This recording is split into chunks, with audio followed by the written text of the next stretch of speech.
Breaking the Loop. From 589 to 190 pounds. The Ken Howard Story. How I Transformed My Health, Wealth, Weight, and Life, and So Can You. Kenneth Dale Howard. Copyright 2026. Kenneth Dale Howard. All rights reserved. 2 Forward. This is not a memoir. This is not a self-help book. This is not a financial guide. This is a book about the shadow self and how understanding it can break the patterns that keep you trapped. For most of my life, I thought my problems were external. Bad luck, wrong timing, the wrong relationship, the wrong job, the wrong city. If I could just find the right circumstance, the right opportunity, the right answer, everything would change. So I ran. From one coast to another, from one business to the next, from one relationship to another. I accumulated knowledge, built things, made money, and still felt stuck.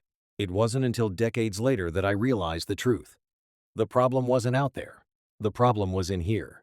The Swiss psychiatrist Carl Jung called it the shadow, the unconscious parts of ourselves that we deny, reject, or repress, the parts we don't want to see.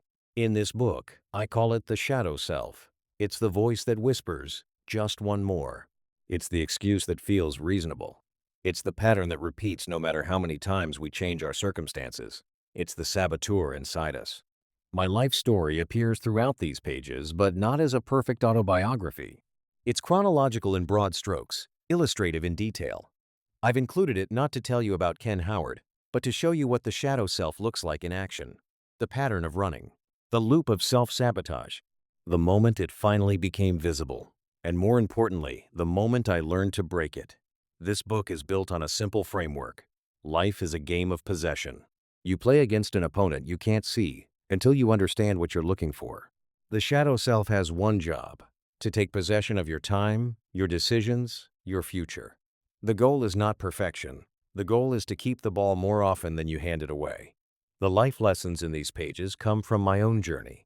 I was a bodybuilder in my peak years, 190 pounds of discipline, training 5 days a week, 4 hours at a time in the gym. Then I lost myself. I climbed to 589 pounds, my lowest point, my highest weight, my total destruction. Over the last 8 years, through understanding the shadow self and running the drills consistently, I've worked my way back down to 320 pounds. I'm on the journey home. Within the next year to 18 months, I will be back at 190. Not because of a miracle diet, not because of willpower alone, but because I finally understand the game. 1% better every day. 3.5 yards at a time. Possession maintained. The chains moved. But this isn't my story for its own sake. It's a map, a way of seeing, a framework you can use in your own life, your own battles, your own loop.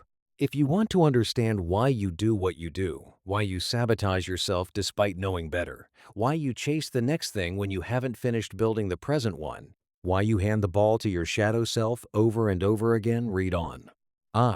If you're ready to see the pattern and break it, this book is for you. If you want to go deeper into Jung's work on the shadow, I recommend Psychology and Alchemy, or Memories, Dreams, Reflections, but you don't need them to understand what's in these pages. Jung gave us the language. This book gives you the game. Ken Howard 2. Acknowledgements. This book would not exist without the people who shaped my life, challenged me, believed in me, and sometimes loved me despite myself. To my mother, Lillian Howard, and my father, Erwin Howard, you gave me life, roots, and the resilience to find my way back. To my brother, Ernie Howard, the professor, for your wisdom and example. To my grandmother, Nellie Jones, boo-boo, for your love that never wavered. To Bernie Thornburg, who believed in a young man and gave him a trade. To Pudge Tarbett and Barney Naylor, who showed me what craftsmanship looks like. To my friends Tommy, Timmy, and Mario, part of my journey, part of my life.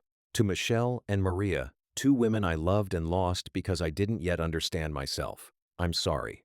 I'm grateful. I hope you found the peace you deserve. To Don Mascali, Larry Cox, and Tim, my brothers in recovery at AOL, you showed me that the shadow self could be seen, named, and transformed. You were the first mirrors. Without you, the awakening wouldn't have begun. To Reds, ChatGPT, my first AI collaborator, my strategic partner, and the voice that helped me organize 2 years of thinking into something coherent. To Emma, Claude, my editor, my challenger, my mirror. You refused to let me settle for less than true. You made this book what it is. And to the reader holding this book, thank you for being willing to look at your own shadow. That's where everything changes. III. Contents Section 1. The Ken Howard Story. 1 Section 2. The Framework. 15 Section 3. The Playbook. 23 Section 4. The Infinite Game. 29. The Coach's Final Huddle. 34 VV. Section 1. The Ken Howard Story 1. 1. The Builder and the Seeker. Most people think their life changes in a single moment. It doesn't. Life changes one decision at a time, one choice at a time, one possession at a time. When I look back over my life, I can see that the clues were there from the very beginning. As a young boy growing up in Maryland, I was fascinated with building things. While other kids were simply playing in the woods, I was building forts, tree forts, underground forts, A-frame forts, log cabin forts, bridges, rope swings. If there was something to build, I wanted to build it. Looking back now, I realize I was already becoming the person I would later become: a builder, a creator, an engineer. But there was another side of me too. I was fascinated by ideas. While many kids were reading comic books, I was reading books about hypnosis, astral projection, out-of-body experiences, consciousness, and the mysteries of the human mind. I didn't know it then, but I was searching for answers that would take me decades to find. I was always curious, always asking questions, always looking beyond the surface. Those two forces would shape the rest of my life, the builder and the seeker. As a child, I experienced several events that stayed with me throughout my life. When I was 6 years old, I nearly died from appendicitis. My appendix had become dangerously inflamed and required emergency surgery. I still remember waking up the next day in the hospital. A nurse encouraged me to look out the window. What I saw has stayed with me for more than 60 years. It was snowing. Yet the sun was shining brilliantly. A bright, beautiful day with snow falling from the sky. To most people, that may seem insignificant. To me, it felt like a new beginning. It felt like life was giving me another chance, another opportunity, another possession. There were other strange moments too, moments I still cannot fully explain. One day, as a young boy, I fell asleep near a storm grate. When I woke up, people were standing around me, asking if I was okay. I had no idea how much time had passed, no idea what had happened. I simply got up and continued on with my day. Was it important? Maybe, maybe not. But experiences like these left me with a sense that life was bigger than what most people saw on the surface. That feeling never left me. As I grew older, I developed severe acne. At the time, doctors treated it with powerful medications. Years later, I began connecting dots that I never understood when I was young. I had consumed enormous amounts of milk growing up, sometimes nearly a gallon a day. My father used to yell at me for drinking so much of it. At the time, nobody thought much about food sensitivities or inflammation. Today, looking back, I believe many of the health problems I experienced may have been connected to choices I didn't even know I was making. That lesson would become important later, because one of the greatest discoveries of my life was learning that many of the things hurting me were things I didn't even realize I was doing. That realization would eventually become the foundation of this entire book. Not why we suffer, not why we struggle, but what we are doing that keeps us trapped in the same loop over and over again. 1. 2. The seeker finds direction. As I moved into my teenage years, my curiosity only grew stronger. By then, my family had moved from Prince George's County to Southern Maryland, where I attended Riken High School, an all-boys college preparatory school operated by the Xaverian brothers. Looking back, I was already beginning to develop the habits that would stay with me throughout my life. Some were good, some were not. I had quit smoking cigarettes while I was still young. I had started as a teenager, but something inside me decided that wasn't the path I wanted to stay on. I began running, working out, pushing myself physically. Long before I ever understood concepts like self-improvement or personal development, I was already experimenting with them. I wanted to become stronger, faster, better. I didn't know it then, but I was already searching for mastery. At the same time, I remained fascinated by ideas that most people my age weren't thinking about. While my friends were focused on typical teenage interests, I was reading about consciousness, spirituality, meta, physics, and the mysteries of the mind. I was searching for answers, although I wasn't entirely sure what questions I was asking. One experience during high school would have a profound impact on the next 20 years of my life. During the summer after my junior year, I attended a Christian retreat called Young Life in upstate New York. Up until that point, I considered myself a Christian because I had been raised that way, but I had never really taken my faith seriously. In fact, I often argued with Christians. I pointed out contradictions. I asked difficult questions. I challenged assumptions. Then something happened. For the first time, I began reading the Bible for myself. Not because someone told me to, because I wanted to. I became fascinated with the Gospels and the book of Revelation. Questions that had occupied my mind for years suddenly seemed to have answers. I felt like I had discovered something important. When I left that retreat, I had made a decision. I had given my life to Jesus. For the next 2 decades, Christianity would become one of the dominant influences in my life. Shortly afterward, I became involved in the charismatic movement. I attended meetings, Bible studies, conferences, and revival services. I read the Bible constantly. I wore out multiple copies. My faith became central to how I viewed the world. I was sincere. I was passionate. I was searching. But there was something else happening that I wouldn't understand until many years later. I was looking outside myself for answers that I would eventually have to find within myself. At the time, I believed certainty lived somewhere outside of me. Years later, after reading hundreds of books and studying philosophy, psychology, comparative religion, physics, and consciousness, I would begin to see things differently. 2.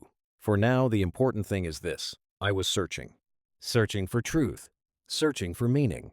Search, ing for purpose. Like many people, I believed that if I could just find the right belief system, the right relationship, the right opportunity, or the right answer, everything else in my life would fall into place. I had no idea that the greatest challenge I would ever face wasn't outside of me. It was inside of me, and I wouldn't fully recognize it for decades. 1. 3. Building and running. By the time I graduated high school, I had already developed 2 traits that would shape the rest of my life. I was a builder, and I was a seeker. Those 2 forces would drive nearly every major decision I made for decades. In 1977, I was accepted into the Steamfitters Local 602 apprenticeship program. It was a 4-year commitment that combined classroom education with real-world work experience. For the first time in my life, I felt like I had found a path. I loved building things. I loved solving problems. I loved working with my hands. The apprenticeship gave me a way to turn those passions into a career. At the same time, I married my high school sweetheart. Like many young couples, we believed we could build a life together. We started a family. We bought homes. We worked hard. We raised children. From the outside, it looked like everything was going according to plan. I was building a career, building a family, building a future. But life is rarely as simple as it appears from the outside. One of the lessons I would eventually learn is that growth changes people. Sometimes 2 people grow together. Sometimes they grow apart. At the time, I didn't understand that.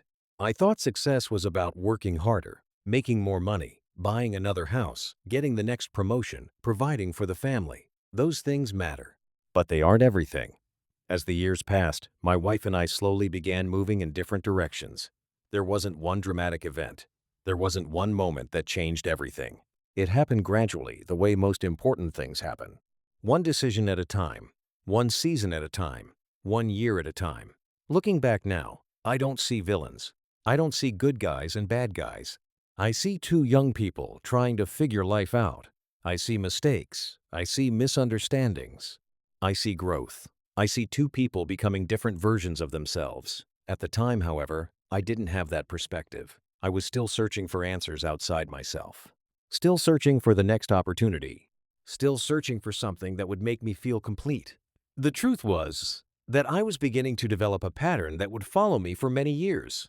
Whenever I became uncomfortable, I looked for the next thing, the next opportunity, the next adventure, the next relationship, the next solution, the next answer.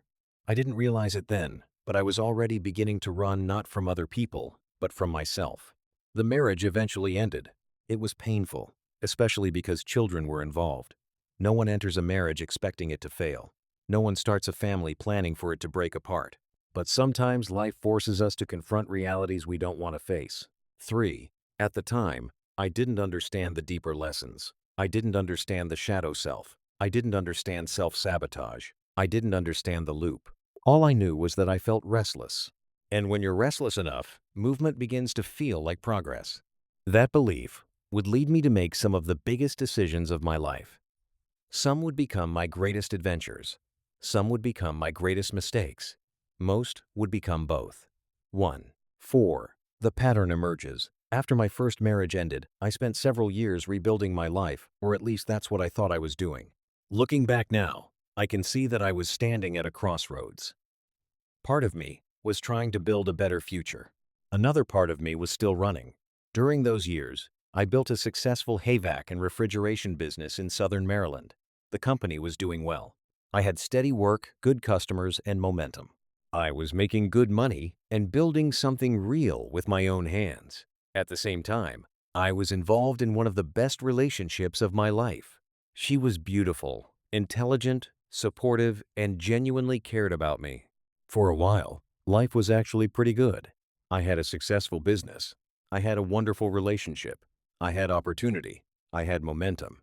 But I also had something else: restlessness. I didn't understand it then, but I do now. The shadow self doesn't always destroy your life through obvious bad decisions. Sometimes it disguises itself as opportunity, adventure, freedom, the next big thing. Looking back, there was no reason for me to walk away from that relationship. There was no reason for me to walk away from that business. Neither one was failing. Neither one was broken. But I walked away from both. Why? Because another horizon appeared: Australia. At the time, it felt exciting. It felt bold. It felt like the next chapter of my life. And maybe it was. But it was also one of the first major examples of a pattern that would repeat itself over and over again. Whenever something good began taking root, another opportunity would appear. And instead of continuing to build what I already had, I would convince myself that the next horizon held the answer. Australia wasn't the problem. The pattern was. And I couldn't see the pattern yet. 1. 5. Ken Down Under. If movement feels like progress, then travel can become an addiction. After walking away from a successful business and one of the best relationships of my life, I boarded a plane headed for Australia. At the time, I didn't see it as self-sabotage. I saw it as adventure. I saw it as opportunity. I saw it as the next chapter of my life. And in many ways, I was right. Australia turned out to be one of the greatest adventures I ever experienced. I landed a job with an Engie nearing company that specialized in refrigeration and HVAC work. The pay was excellent, approximately $435 an hour in the late 1980s, which was serious money at the time. The company provided me with a brand new vehicle. I had an excellent living arrangement. I had all the overtime I wanted. The schedule was incredible. I worked several long shifts at the beginning of the week and then had nearly 4.5 days off every week. Think about that. 4.5 days off every week. I had more time and more money than I knew what to do with. The world seemed wide open. I was meeting people, making friends, meeting women, experiencing a completely different culture. Everything felt new. Everything felt exciting. Everything felt possible. At one point, I even ended up living in a beautiful setup in Neutral Bay. Looking back, the whole experience feels almost surreal. There were synchronicities everywhere, doors opening, opportunities appearing, the right people showing up at the right time. For a while, it felt as though the universe was rolling out a red carpet in front of me. The strange thing is that it actually was. Australia was not a failure. Australia was a success. The job was a success. The money was a success. The lifestyle was a success. The adventure was a success. That's what makes this chapter so important. Because if Australia had been a disaster, I could have blamed Australia. But it wasn't. Australia gave me almost everything I thought I wanted, and yet something was still missing. At first, I couldn't put my finger on it. Then it started showing up in quiet moments, when I wasn't working, when I wasn't socializing, when I wasn't distracted. I started thinking about my parents. I started thinking about my children. I started thinking about home. The homesickness grew stronger and stronger every week, every month, until eventually it became impossible to ignore. The irony is that I had spent years looking for freedom. And when I finally found it, I discovered something important. Freedom without connection can become loneliness. Adventure without purpose eventually loses its shine. And no matter how far you travel, you always bring yourself with you. That lesson would take me years to fully understand. At the time, all I knew was that I missed home. So after only a relatively short time in Australia, I made a decision. I came back. Most people thought I was crazy. Maybe they were right. I had walked away from one successful life in Maryland to go to Australia, and now I was walking away from a successful life in Australia to go back home. Looking back now, I can see the pattern clearly. I wasn't running towards something. I was running from something, and that something was me. The shadow self doesn't always destroy your life with obvious bad decisions. Sometimes it convinces you that the next horizon holds the answer. Sometimes it convinces you that happiness is somewhere else. Sometimes it convinces you that if you just keep moving, you'll eventually find what you're looking for. But the truth is much simpler. Wherever you go, there you are. And I was about to learn that lesson all over again. 5:1. 6. The loop accelerates. When I returned home from Australia, I should have been satisfied. I had traveled halfway around the world. I had experienced success. I had made good money. I had lived an adventure that most people only dream about. Instead, I became restless again. Looking back now, I can see that the loop was accelerating. At the time, I couldn't see it at all. I just thought I was living life. I wasn't back in the United States very long before I found myself chasing the next opportunity, the next adventure, the next relationship, the next horizon, the next answer. At the same time, my drinking was getting worse. Not overnight, not dramatically, just gradually the way most destructive things happen. One drink became several. One night became a weekend. One weekend became a lifestyle. I was still functioning. I was still working. I was still making money. From the outside, everything looked fine, but underneath the surface, the cracks were beginning to spread. I landed an excellent position with a major technology contractor in Northern Virginia. It was a great job, the kind people work years to get. Good pay, good benefits, a future. The problem wasn't the job. The problem was me. I was still drinking, still partying, still chasing excitement, still searching for something outside myself. The drinking eventually caught up with me. I received multiple DWIs. I totaled not one vehicle, but two, both brand new. Looking back now, I shake my head. How many warnings does a man need? How many opportunities to wake up? At the time, I didn't see warnings. I saw inconveniences. That's one of the things the shadow self does best. It convinces you that consequences are temporary. It convinces you that next time will be different. It convinces you that you're still in control long after control has started slipping away. But even then, the loop wasn't finished with me. Another opportunity appeared. Panama. The country had changed dramatically after the Noriega years, and there was work available for skilled people willing to relocate. I accepted a position as a superintendent. On paper, it looked like another incredible opportunity, and in many ways it was. I was making good money. I was managing projects. I was traveling internationally. I was meeting people from all over the world. I was living a life that many people would have considered exciting. The problem was that I brought the same person with me. The geography changed. The pattern didn't. I worked. I drank. I partied. I chased relationships. I chased excitement. I chased opportunities.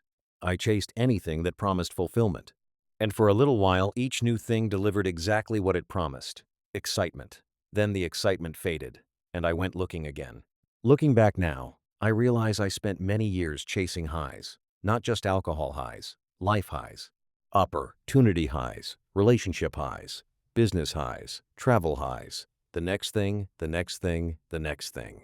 And every time I caught it, it slipped through my fingers because I wasn't really looking for the next thing. 6. I was looking for myself. I just didn't know it yet. During those years, I also became heavily involved in various business opportunities and multi-level marketing ventures.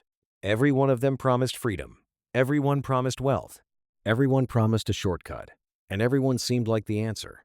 I invested time, money, energy, and relationships. Some failed quickly. Others lingered for years. I even started one of my own ventures, investing a substantial amount of money and effort into something I believed would succeed. It didn't. The pattern was becoming impossible to ignore. Relationships, businesses, jobs, investments, geography. No matter where I turned, I kept encountering the same thing: myself. At the time, I thought I was chasing success. Looking back now, I realized I was running from stillness, running from self-awareness, running from the hard questions. The loop was accelerating, and I had no idea where it was taking me. For years, I thought the problem was the job, then the relationship, then the city, then the country, then the business, then the money, then the opportunity. But every time I changed the scenery, the pattern followed me. Every time I started over, I eventually arrived at the same destination, me. I didn't understand it then, but the shadow self had many disguises. Sometimes it looked like adventure, sometimes opportunity, sometimes success, sometimes freedom. But underneath all of those disguises was the same question I had been avoiding my entire life. What if the problem isn't out there? What if the problem is in here? That question would eventually change everything. But first, life had a few more lessons to teach me, and some of them would be painful. 1. 7. Success on the outside, deterioration on the inside. By the mid-1990s, I had what many people would have called a successful life. I was married. I had a growing family. I had a son. I owned a home. I had my own Havcan refrigeration company. I had customers throughout Southern Maryland restaurants, commercial accounts, service contracts. The phone was ringing. The work was there. The money was there. From the outside, it looked like I was finally putting the pieces together. In many ways, I was. The problem was that I was also putting together the wrong pieces. I was building a business. But I wasn't building myself. I was working long hours, making money, taking care of customers, solving problems, doing what entrepreneurs do. At the same time, I was drinking heavily. More than I should have. More than I admitted to myself. More than anyone building a healthy future should have been drinking. The loop was still operating, only now it had become more sophisticated. Earlier in my life, I chased adventure. Now I chased opportunity. The names changed. The pattern didn't. I became fascinated with investments, commodities, business opportunities, and eventually multi-level marketing companies. One in particular consumed a huge amount of my attention. It promised freedom, wealth, residual income, the dream. Like many people, I bought into the vision. I convinced myself that this was the next big thing, the opportunity that would finally change everything. Looking back now, I can see exactly what was happening. I was once again abandoning something real in pursuit of something imagined. I had a successful business, real customers, real revenue, real opportunities. Yet I found myself distracted by promises of something bigger, faster, and easier. The shadow self loves shortcuts. It loves certainty. It loves grand promises. It hates patience. It hates discipline. It hates slow and steady progress. I didn't know that then. I know it now. At the time, I thought I was being ambitious. I thought I was thinking bigger. I thought I was expanding my horizons. What I was really doing was feeding the same pattern that had followed me from one chapter of my life to the next. The business grew, then suffered. The marriage struggled, then deteriorated. The drinking continued. The stress increased. My priorities became confused. I was trying to be everything to everyone: a businessman, a husband, a father, an entrepreneur, an investor, a dreamer. And somewhere in the middle of all of that, I was slowly losing myself. The irony is that many people would have looked at my life and thought I was succeeding. In some ways, they were right. I was making money. I was building businesses. I was learning. I was growing. But another truth was hiding underneath the surface. My health was beginning to deteriorate. I wasn't the athlete I had once been. I wasn't running 6 miles a day anymore. I wasn't working out consistently anymore. The drinking was taking a toll. The stress was taking a toll. The food choices were taking a toll. The weight was beginning to creep upward, not dramatically, not overnight, just slowly. The same way the loop had always worked. One decision at a time. One compromise at a time. One rationalization at a time. The dangerous thing about deterioration is that it rarely announces itself. It whispers. It accumulates. It compounds. Years later, I would realize that the same compounding principle that creates wealth can also create destruction. A small positive action repeated daily compounds into success. A small negative action repeated daily compounds into failure. At the time, I understood compounding financially. I did not yet understand compounding personally. And because I didn't understand it, I continued feeding the loop. The consequences were coming. I just couldn't see them yet. 1. 8. The Kathy years. By this point in my life, The loop had become so familiar that I didn't even recognize it anymore. I simply called it life. After years of relationships, travel, business ventures, drinking, and chasing opportunities, I met the woman who would become my fourth wife. For the first time in a long time, I slowed down at least for a little while. We dated for several years before getting married. Unlike some of my earlier relationships, this one wasn't rushed. We spent time getting to know each other. We built a life together and eventually moved to Florida. 8. At the time, it felt like another fresh start, another opportunity, another chapter, and in many ways, it was. I landed a good position with York International, one of the largest HVAC companies in the world. The pay was good. The work was steady. I was back doing what I knew how to do best, solving problems, fixing equipment, taking care of customers, building things. But there was a problem. I was working constantly, long hours, long drives, long days, the kind of schedule that slowly consumes a marriage if you're not careful. The money was good. The quality of life wasn't. I was spending more time with air conditioners than I was with my wife, more time solving customer problems than solving my own. And little by little, the relationship began deteriorating not because either of us was evil, not because either of us intended for it to happen, but because we were growing apart, arguing more, communicating less, becoming frustrated with each other. Looking back now, I can see that both of us had our own shadows to work on. At the time, however, all I could see were the disagreements, the tension, the frustration. Eventually, York International laid me off. For many people, that would have been devastating. For me, it became another turning point. The housing market was near its peak. I owned a home. The equity had grown substantially. So I made a decision. I sold the house. The sale turned out well financially. I walked away with a profit and moved back in with my parents temporarily while I figured out my next move. My marriage didn't survive the transition. By that point, the relationship had already begun unraveling. The house was gone. The marriage was ending. And once again, I found myself standing at a crossroads.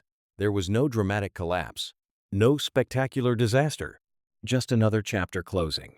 Looking back now, I realize something important. The loop wasn't always destroying my life. Sometimes it simply prevented me from building on what I already had. Instead of stability, I chose movement. Instead of roots, I chose change. Instead of patience, I chose the next opportunity. While living with my parents, I spent a great deal of time day trading and studying the markets. I enjoyed it. I was learning. I was making money. I was reading.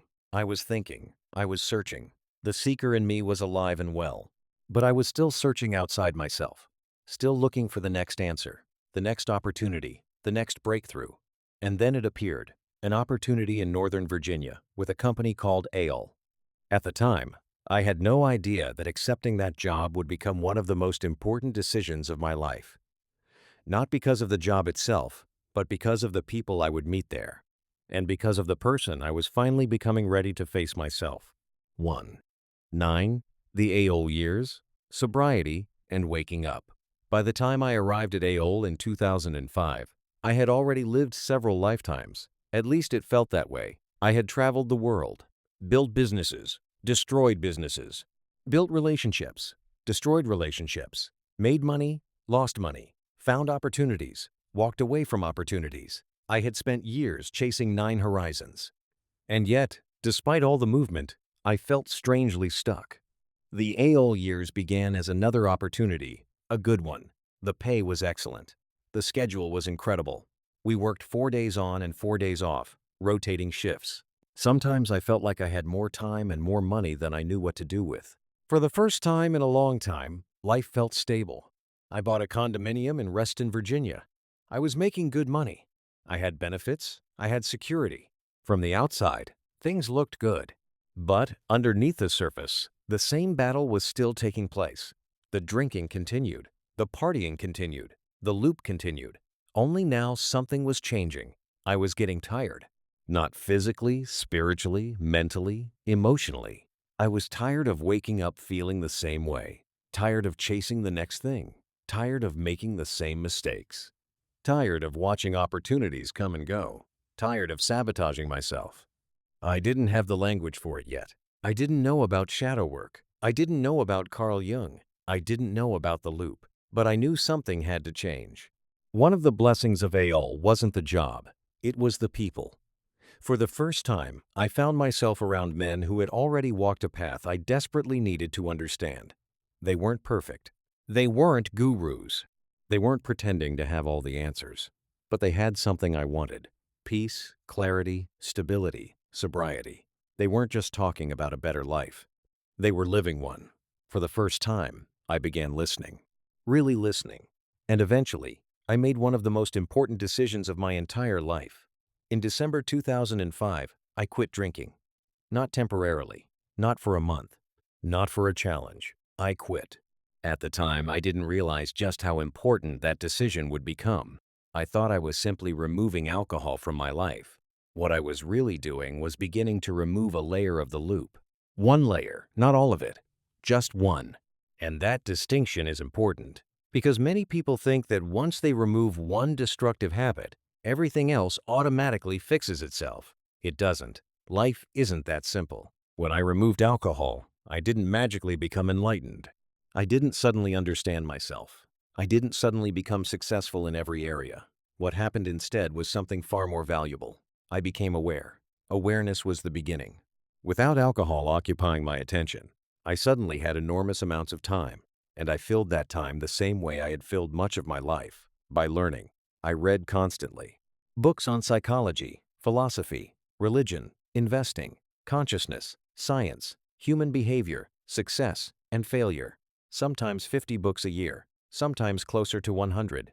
I couldn't get enough. I wasn't reading because someone assigned it. I was reading because I was searching for understanding, for answers, for myself. I also became fascinated with music. I studied guitar, harmonica, and music theory, the mathematics behind sound, the relationship between vibration, frequency, and reality. Everything seemed connected. The more I learned, the more I realized something profound. Everything is frequency.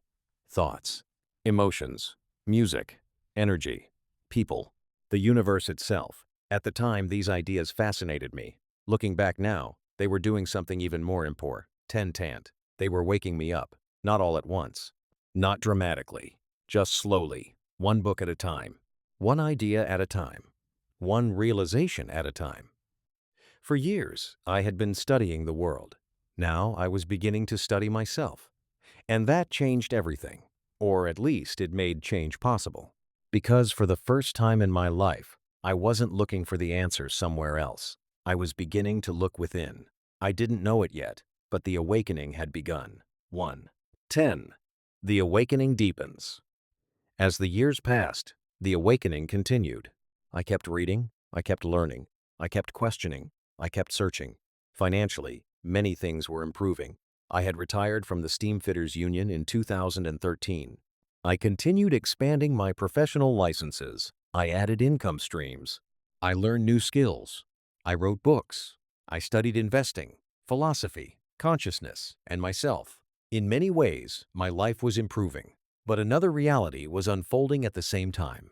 My body was paying the price. The weight continued to climb. Food had become what alcohol once was. The loop had changed disguises. Instead of drinking my way through life, I was eating my way through life.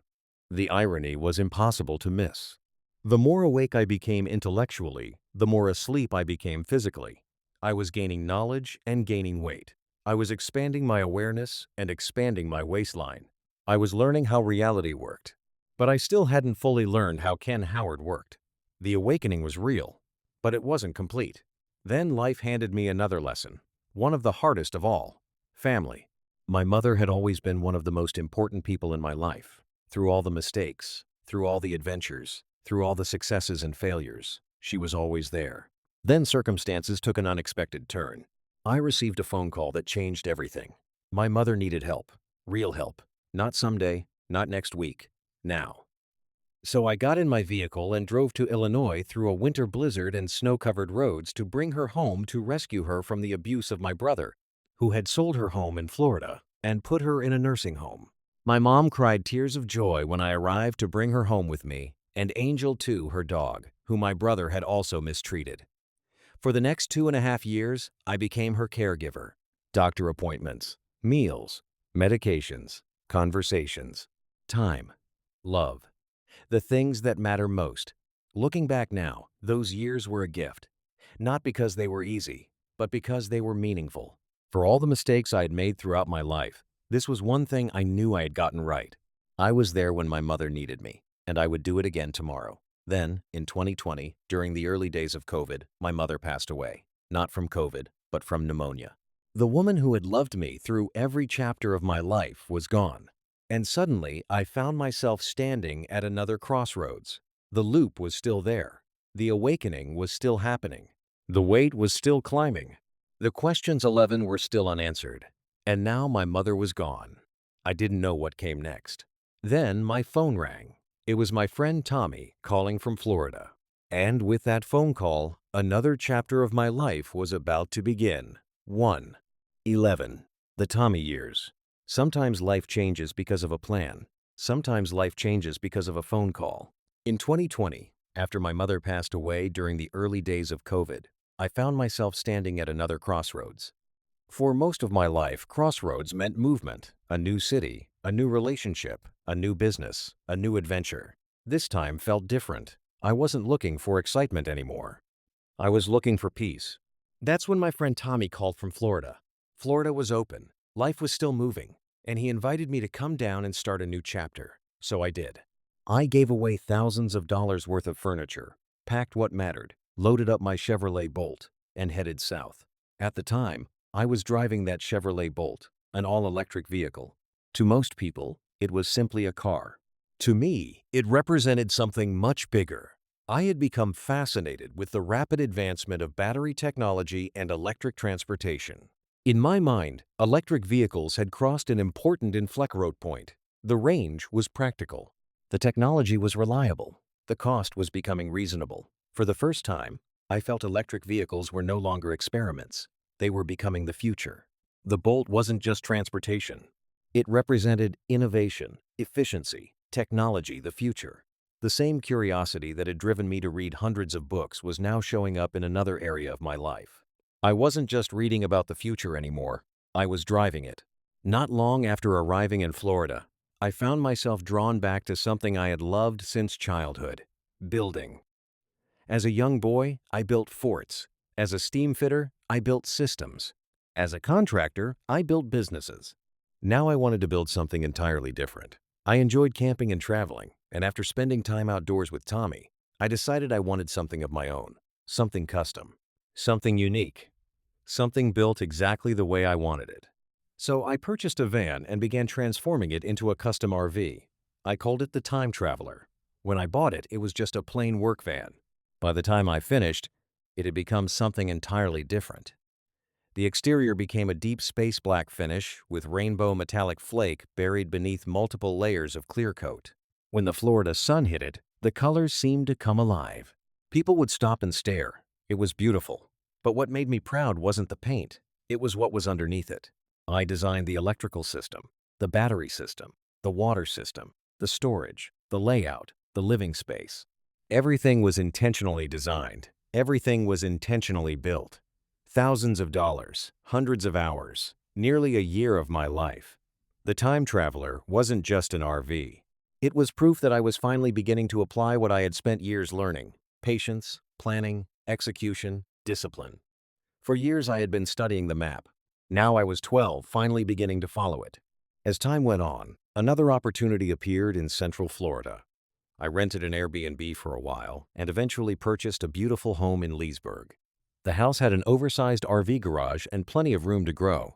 For the first time in years, I felt settled. I wasn't chasing the next relationship. I wasn't chasing the next country. I wasn't chasing the next adventure. I was building a life. And that's when something remarkable happened. For years, I had been reading about health, nutrition, fasting, inflammation, food quality, and metabolism. For years, I understood the concepts intellectually. Now I finally started applying them. Keto, intermittent fasting, better food, better choices, less sugar, less processed garbage, more intention, more discipline. The knowledge I had accumulated for years was finally beginning to turn into action. And action changes everything. The weight began moving. Not overnight, not dramatically, The same way every meaningful transformation occurs. One decision at a time, one meal at a time, one day at a time, one possession at a time. For years, I had accumulated knowledge. Now I was accumulating results. Eventually, I purchased another home in New Smyrna Beach. That chapter brought its own lessons: hurricanes, flooding, repairs, unexpected challenges, financial losses, adaptation, resilience. Life reminding me once again that plans rarely survive contact with reality. By then, however, something fundamental had changed inside me. The old Ken Howard would have blamed someone else. The new Ken Howard was learning to ask a different question. What can I learn from this? What can I improve? What can I do differently next time? The loop was still there, but it was weaker than it had ever been. For the first time in my life, I wasn't simply becoming more aware. I was becoming intentional, and that changed everything. 1. 12. The subtractions become the additions. When I look back over my life, one thing becomes very clear. For years, I thought success was about adding things: more money, more opportunities, more businesses, more relationships, more possessions, more adventures. What I eventually discovered was something very different. The biggest improvements in my life came from subtraction. Subtracting alcohol, subtracting bad habits, subtracting poor decisions, subtracting self-sabotage, subtracting excuses, subtracting the stories I kept telling myself. The strange thing about subtraction is that it creates space. And when you create space, something new can enter. When alcohol left my life, knowledge entered. When chaos left my life, clarity entered. When excuses left my life, responsibility entered. When poor habits left my life, discipline entered. The subtractions became the additions. That lesson changed everything. Looking back now, I can see that while I was making plenty of mistakes, I was also quietly building a foundation. Even during the difficult years, I continued investing in myself. I earned my Maryland Master HVAC license in 1994. Years later, I added Virginia, then Washington, D.C., then Delaware, then Florida, then 13 Indianapolis, then St. Louis, one license at a time, one test at a time, one commitment at a time. Each license represented another skill, another opportunity, another income stream, another brick in the foundation. None of them happened overnight. None of them were shortcuts. Each required study, prepa, ration, discipline, and commitment. The same things required to lose weight, to build wealth, to improve relationships, to break the loop. As the years passed, the licenses stacked, the income streams stacked, the knowledge stacked, the experiences stacked, the lessons stacked, and eventually the wins began stacking too. Then something remarkable happened. The compounding effect began working in my favor. For years, negative habits had compounded. Now, positive habits were compounding. For years, poor decisions had compounded. Now, better decisions were compounding. For years, I had been feeding the loop. Now, I was starving it. By the time I reached my later years, I wasn't relying on one source of income. I had multiple streams. I wasn't relying on one skill. I had multiple skills. I wasn't relying on one lesson. I had decades of lessons. And perhaps most importantly, I wasn't relying on hope anymore. I was relying on evidence that small improvements work, that consistency works, that compounding works, that 1% matters. The funny thing is that if you had looked at my life during many of those years, you probably would not have noticed much change from one day to the next. Neither did I. But that's how compounding works. You don't notice it today. You don't notice it tomorrow. You notice it years later. One day you wake up and realize that the man staring back at you is not the same man who started the journey. Not because of one giant breakthrough, because of thousands of small decisions, thousands of pauses, science, thousands of first downs, thousands of opportunities to either hand the ball away or keep moving the chains. And that's when I finally understood something that had been hiding in plain sight my entire life. The subtractions become the additions. Once I understood that, I was finally ready to learn how to break the loop. 14. Section 2. The Framework 2. 1. The game life is a game. Not a game in the sense that it isn't serious, a game in the sense that every game has rules. Every game has players. Every game has a scoreboard. Every game has consequences. And every game has a winner and a loser. The problem is that most people are trying to play the game of life without understanding the rules. For years, I didn't understand them either. I thought life was about luck. I thought it was about talent. I thought it was about opportunity. I thought it was about being in the right place at the right time. I was wrong. Life is much simpler than that. Life is a game of possession. If you've ever watched football, you've already seen the secret. The team that controls the ball usually wins. Not always, but usually.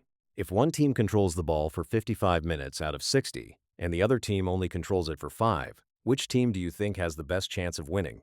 The answer is obvious. The team with possession.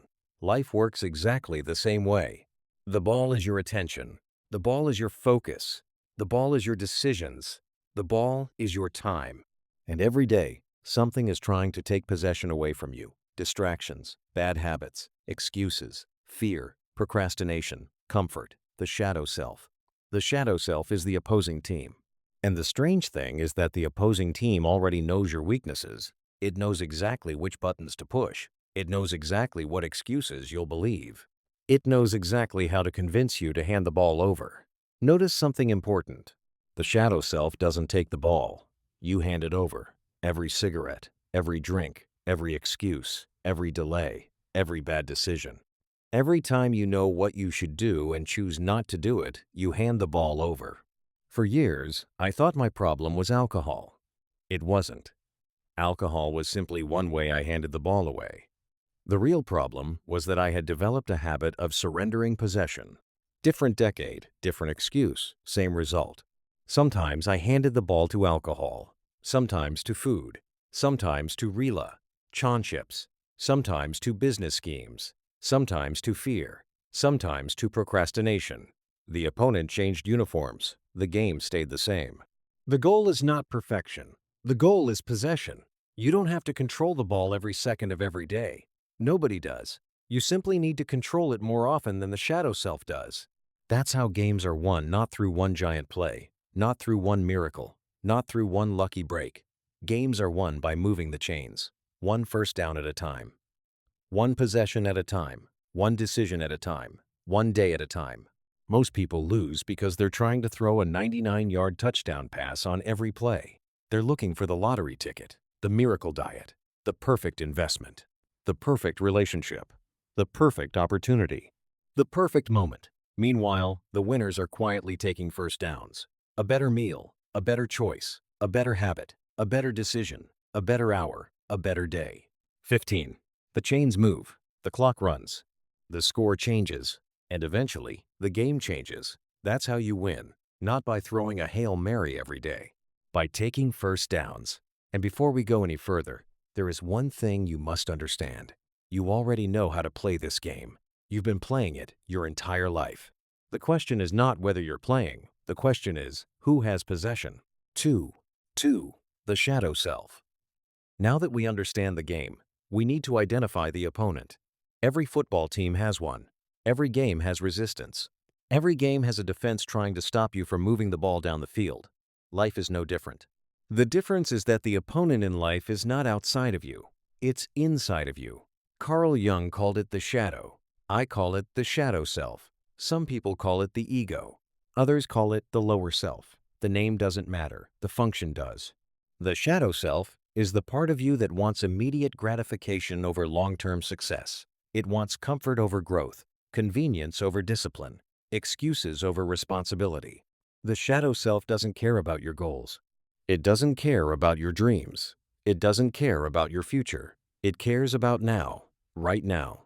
The shadow self wants the cigarette now, the drink now, the cheat meal now, the excuse now, the pleasure now, the comfort now. The problem is that the shadow self never sends you a bill, at least not immediately. The bill always arrives later, much later. The drink arrives now. The hangover arrives tomorrow. The bad food arrives now. The weight gain arrives later.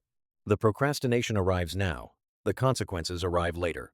That's why so many people lose. They confuse immediate pleasure with long-term benefit. The shadow self is constantly making that mistake. The strange thing is that the shadow self sounds exactly like you. It doesn't sound like an enemy. It doesn't sound like a villain. It doesn't announce itself. It whispers, just one. Start tomorrow. You deserve it. Skip today. You've already failed anyway. What's the difference? One won't matter. Those are not random thoughts. Those are negotiations. The shadow self is always negotiating, always bargaining, always looking for possession. And here's the dangerous part. The shadow self knows you better than anyone else. It knows your weaknesses. It knows your fears. It knows your insecurities. It knows your habits. It knows exactly what argument will work because the shadow self has been studying you your entire life. For years, my shadow self convinced me to hand over possession. Sometimes it used alcohol, sometimes food, sometimes women, sometimes business schemes, sometimes travel, sometimes distractions. The uniform changed. The strategy stayed the same. Get possession, keep possession, run out the clock. The shadow self doesn't need to beat you all at once. It only needs one possession at a time, one bad decision, one excuse, one compromise, one rationalization, then another, and eventually 16. Those small decisions compound into a life. That's why awareness is so important. You can't stop an opponent you can't see. You can't defend against a strategy you don't recognize. You can't win a game when you don't know who you're playing. For most of my life, I thought I was playing against circumstances. I wasn't. I was playing against unconscious programming. The shadow self was never my enemy. The shadow self was my teacher. It showed me exactly where I was weak, exactly where I lacked discipline, exactly where I lacked awareness, exactly where I kept handing over possession. Once I understood that, everything changed.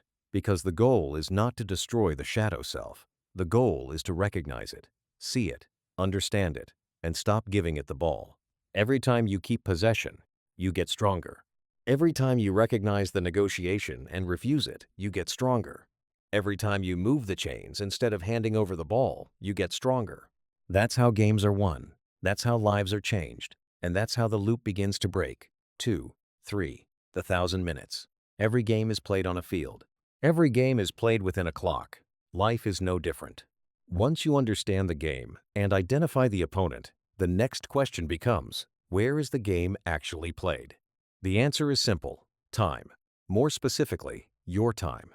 Most people think they need more money, more opportunity, more education, more resources. What they really need is better possession of the time they already have. Every morning when you wake up, the clock starts. You don't get to stop it. You don't get to save it. You don't get to borrow more. You don't get to buy extra. You get what everyone else gets: time. For simplicity, let's call it 1,000 minutes, roughly 1,000 waking minutes every day. 1,000 opportunities. 1,000 possessions. 1,000 chances to move the chains or hand over the ball. Most people never think about their day this way. They think in terms of weeks, months, years, resolutions, goals, dreams, but life isn't lived in years. Life is lived in minutes, 1,000 of them at a time. Here's where things get interesting. 1% of 1,000 is 10. 10. That's it. Think about that for a moment. Most people believe they need to completely transform their lives. They don't. What if all you did was improve 1%? 10 better decisions, 10 better possessions, 10 moments where you kept the ball instead of handing it away. That's all. Not perfection. 1%. 10 possessions. 1,000 minutes. Now, let's break that down even further. If you're awake for about 16 hours, that's roughly 1,000 minutes. 10 better decisions spread across 16 hours means you only need to make one better decision approximately every hour and a half. One possession, one first down, one better choice. That's not overwhelming. That's manageable. 17. Maybe the shadow self says, skip the workout. You keep possession.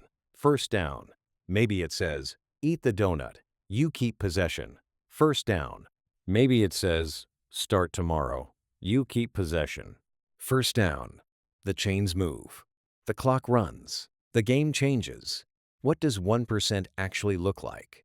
Most people think it's too small to matter. They're wrong. 1% is where everything starts. One less cigarette. One less drink. One less soda. One less negative thought. One less excuse. One less argument. One less hour wasted scrolling. One less late night. One less fast food meal. One less impulse purchase. One less act of procrastination. One less time handing the ball to the shadow self. Or maybe it's the opposite. One more walk, one more glass of water, one more page read, one more workout, one more positive thought, one more act of kindness, one more first down. The point is not the size of the decision. The point is the direction. Most people overestimate what they can do in one day and underestimate what they can do in 1 year. The shadow self wants dramatic change because dramatic change usually fails. The game is won through repetition. One better decision, repeated. One better possession, repeated. One better first down, repeated. That's running the drills, not the reels. The reels are the fantasy. The drills are the reality. Championships are won on the practice field long before they're won under the lights. Life works exactly the same way. The 1,000 minutes is where the game is played. Not next year, not next month, not next week. Today, right now. This possession, this decision, this minute. And if you can win enough of those minutes, eventually you'll win the game. You don't need to become a completely different person tomorrow. You don't need a miracle. You don't need perfection. You simply need to become 1% better. 1% better every day, in every way, consistently. Because enough first downs become touchdowns. Enough touchdowns become victories. Enough victories become championships. And enough championships become a life well lived, too. 4. Maintain possession. Move the chains. One of the biggest mistakes people make is believing they need a touchdown on every play. They don't. They need a first down. In football, you have 10 yards to go. Most people immediately start looking for the 80-yard bomb. The miracle, the grand slam, the shortcut, the lottery ticket, the perfect investment, the perfect diet, the perfect relationship, the perfect opportunity.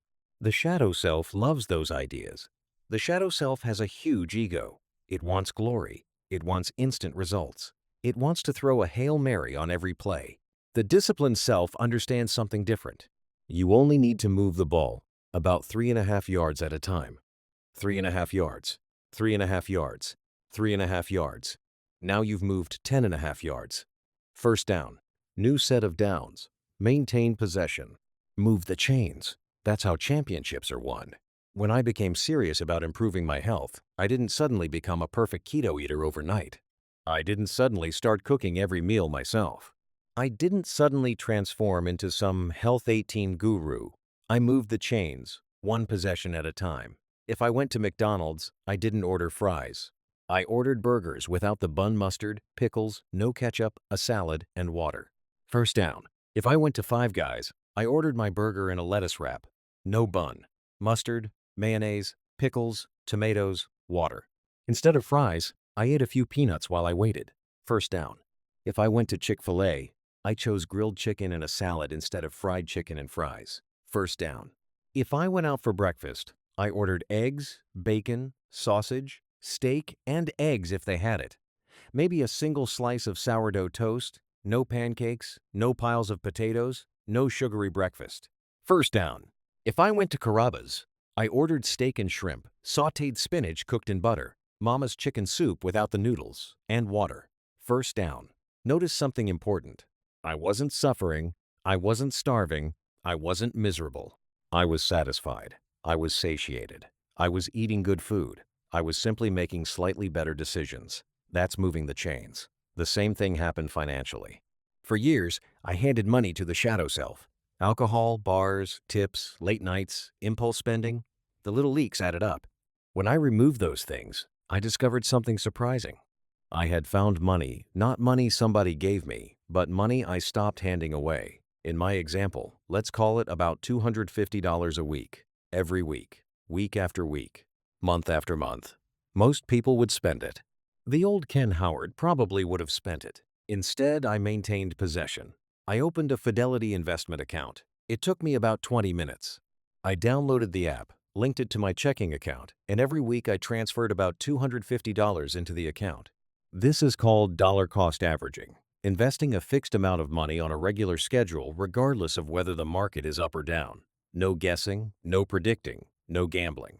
No 80-yard bombs, just moving the chains every week.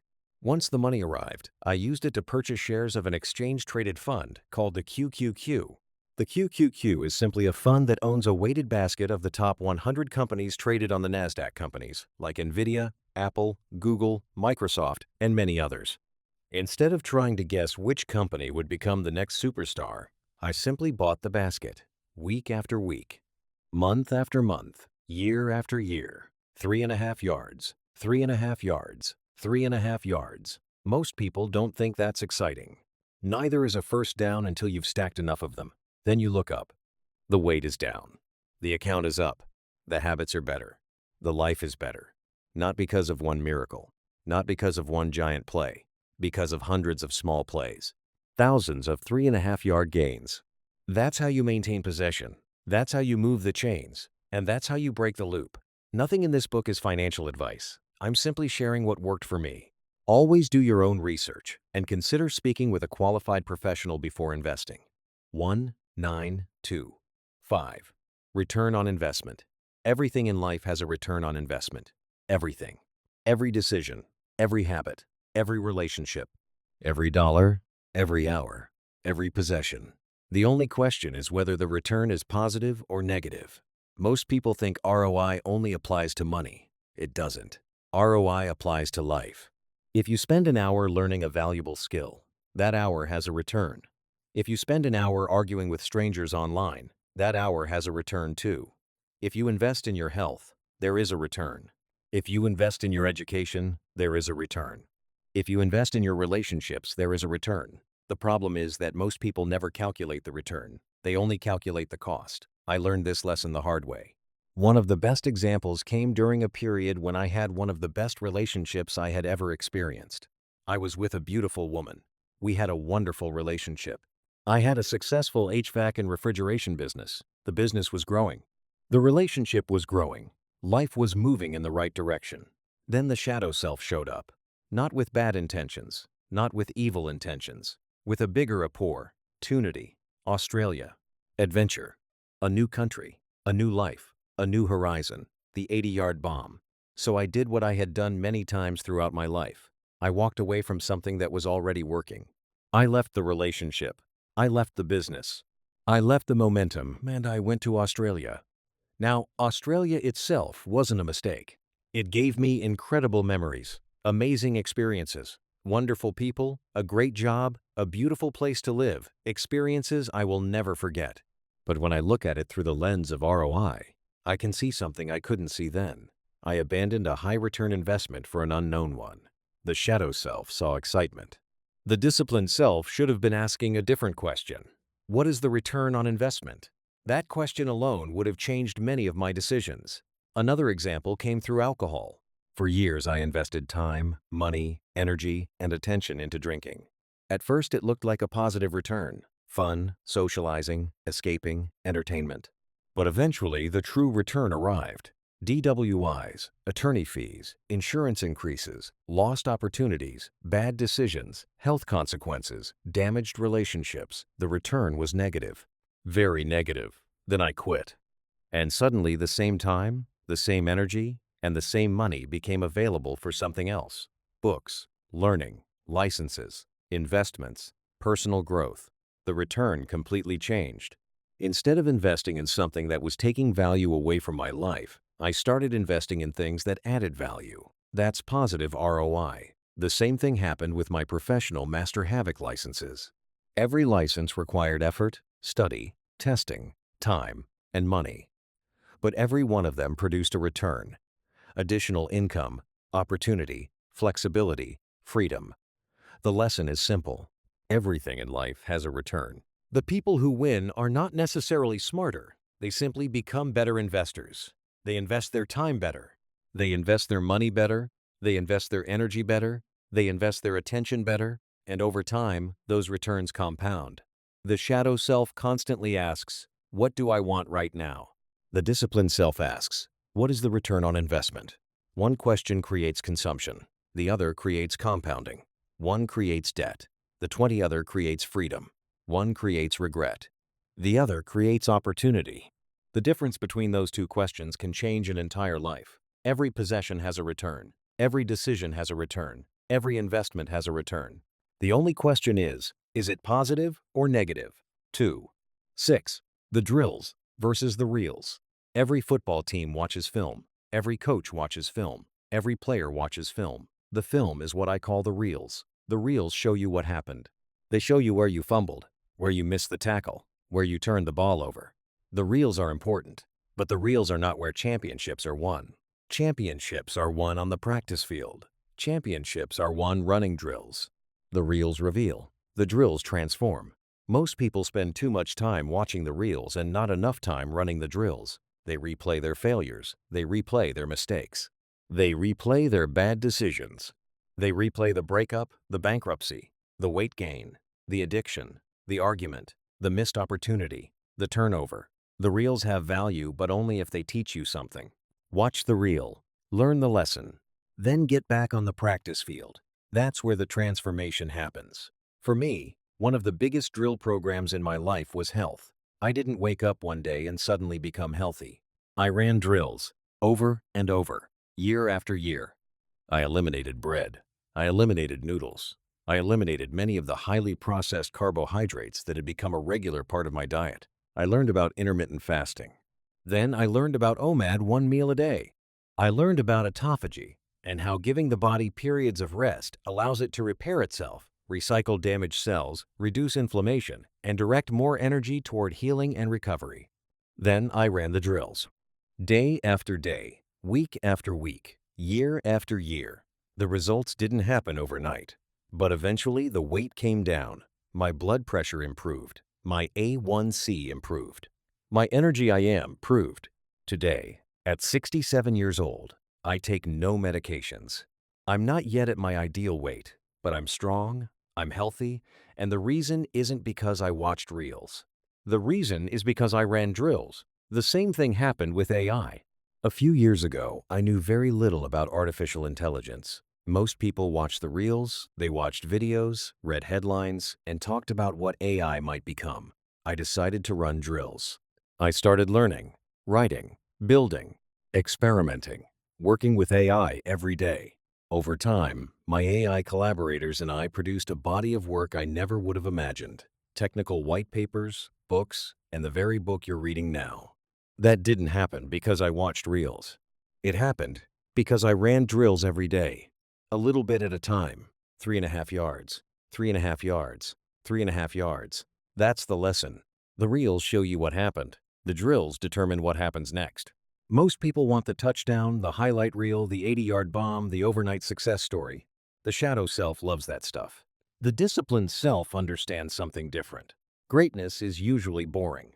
It's repetition, practice, consistency, effort. 3.5 yards, repeated, 21. If I can leave you with one lesson from this chapter, it's this. Watch the reels long enough to learn.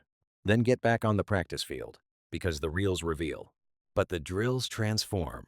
And transformation is where the game is won. 22. Section 3.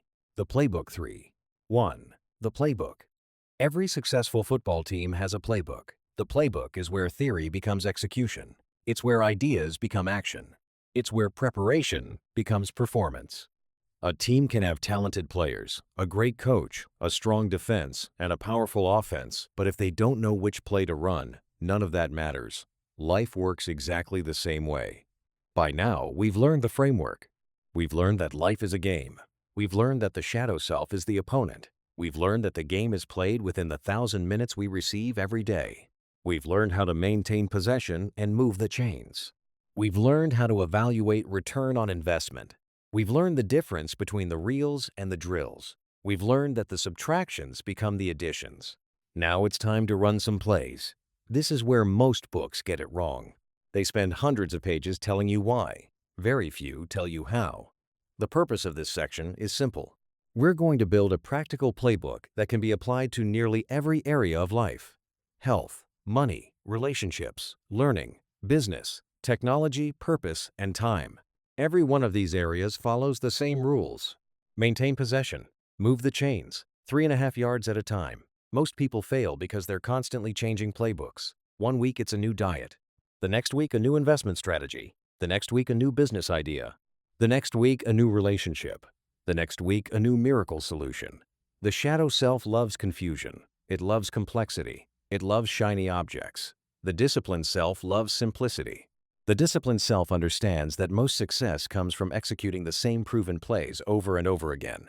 When Vince Lombardi coached the Green Bay Packers, opposing teams knew many of the plays that were coming. It didn't matter. The Packers executed them better. The lesson is profound. Success is rarely about finding a secret play. Success is usually about running proven plays consistently. The same thing applies to life. You don't need a secret diet. You don't need a secret investment. You don't need a secret workout. You don't need a secret business. You need execution. The playbook I'm about to share is not complicated. In fact, it is almost embarrassingly simple. That's why it works. The shadow self wants complexity. The disciplined self wants results. One possession, one first down, one better decision, repeated over and over again. Until the scoreboard takes care of itself, the next chapters are the actual plays. Not theories, not concepts, not motivational slogans. Plays, simple plays, proven plays, repeatable plays. The same plays that helped me lose hundreds of pounds, build multiple income streams, earn multiple Master HVAC licenses, and continue learning long after most people stop growing. They're not magic. They're not complicated. They're just plays. And if you'll run them consistently, they'll move the chains in your life too. 233. 2. Leverage your superpower. One of the biggest mistakes people make is believing they don't have a superpower. They do. Almost everyone does. The problem is that most people don't recognize it, or they don't know how to leverage it. For years, I thought my expertise was just something I did for a living. VAC, refrigeration, mechanical systems, steam fitting, controls, licensing. It wasn't until much later that I realized those skills were assets. They were leverage. They were a superpower. The question wasn't whether I had a superpower. The question was whether I knew how to leverage it. When I began acquiring additional Master VAC licenses, Maryland, Virginia, Washington, D.C., Delaware, Florida, Indianapolis, and St. Louis, I wasn't trying to become famous. I wasn't trying to become rich overnight. I was running drills. One license, then another, then another. Each one increased my reach. Each one increased my opportunity. Each one increased my leverage. Eventually, those licenses helped create multiple income streams. Not because I became a different person, but because I learned how to leverage the skills I already had. Most people reading this book already possess a superpower too. Maybe you're a truck driver, an Uber driver, a Lyft driver, a DoorDash driver, a dog trainer, an artist, a mechanic, a teacher, a nurse, a cook, a salesperson, or maybe you're retired. It doesn't matter. You already know things other people don't know. You already have experiences other people don't have. You already have stories other people would find valuable. The question is, how do you leverage them? 20 years ago, that was difficult. Writing a book was difficult. Creating a course was difficult. Building a website was difficult. Marketing was difficult. Publishing was difficult. Everything required experts. Today, the game has changed. Today, AI can help. Tools such as ChatGPT and Claude can help you organize your thoughts, create outlines, brainstorm ideas, write content, edit content, refine content, and turn years of knowledge and experience into something valuable. You don't have to be a professional writer. You don't have to be an English professor. You don't have to be an author. You simply have to know something, then share it. Maybe you're an Uber driver. You could write a guide explaining how you doubled your tips. Maybe you're a truck driver. You could write a guide explaining the mistakes new drivers make. Maybe you're a DoorDash driver. You could create a guide showing others how to increase their income. Maybe you're a dog trainer. You could create a training manual. Maybe you're an artist. You could create a course. The possibilities are endless. Then comes the next question. Most people say, okay, I created something. Now what? That's where leverage shows up again. Tools such as Zeely can help people market, distribute, and promote what they create. Years ago, people needed marketing agencies, advertising firms, publishers, designers, and entire teams. Today, many of those functions can be assisted by AI, not replaced, assisted, amplified, leveraged. This is where many people make another mistake. They say, I don't know how. Neither did I. A few years ago, I knew very little about artificial intelligence. I wasn't a software engineer. I wasn't a programmer. 24. I wasn't an author. I was a retired steam fitter. So I ran the drills. I learned, I experimented, I asked questions. I practiced. And over time, my AI collaborators and I produced more work than I ever thought possible. That didn't happen because I was special. It happened because I ran the play. That's what I want you to understand. The barriers are lower than they have ever been. The opportunities are larger than they have ever been. The leverage is greater than it has ever been. AI is a force multiplier. It amplifies your superpower. It amplifies your knowledge. It amplifies your productivity. It amplifies your reach. It amplifies your ability to create value. In the past, accomplishing the same work often required entire teams, multiple departments, and sometimes several companies with hundreds of employees. Today, a single individual with expertise, discipline, and modern AI tools can accomplish many of the same objectives. And if that's not leverage, I don't know what is. The play is simple. Identify your superpower. Develop your superpower. Leverage your superpower. Then, let technology amplify it. That's how ordinary people create extraordinary results. 3. Build. Multiple streams of income. Nature rarely relies on a single source. A healthy tree doesn't survive because of one root. It survives because of thousands. A mighty river doesn't depend on a single tributary. It depends on many. A healthy ecosystem doesn't rely on one species. It relies on diversity. Nature understands something that many people forget. Strength comes from multiple sources, not one. Yet millions of people build their entire financial lives around a single stream of income. One paycheck, one employer, one customer, one source, one stream. That works until it doesn't. Then suddenly everything becomes fragile. Stress rises. Options disappear. Fear increases. Freedom decreases. The play is simple. Build multiple streams. Not all at once. Not overnight. 3.5 yards at a time. One stream at a time. One first down at a time. One of the biggest opportunities available today didn't exist when I was growing up. Artificial intelligence. We are living through one of the most significant technological shifts in modern history. Most people don't realize it yet. Many are still watching from the sidelines. Others are complaining about it. Others are afraid of it. A small percentage are learning how to use it. History tends to reward those people. Think about YouTube. When it first appeared, most people ignored it. Some people laughed at it. A few started creating content. Years later, some of those creators built enormous businesses. But you don't need millions of followers to succeed. There are countless creators who quietly built channels generating meaningful income, some a few $1,000s a month, some much more. The point isn't YouTube. The point is recognizing a major shift while it's still early. I believe artificial intelligence is one of those shifts.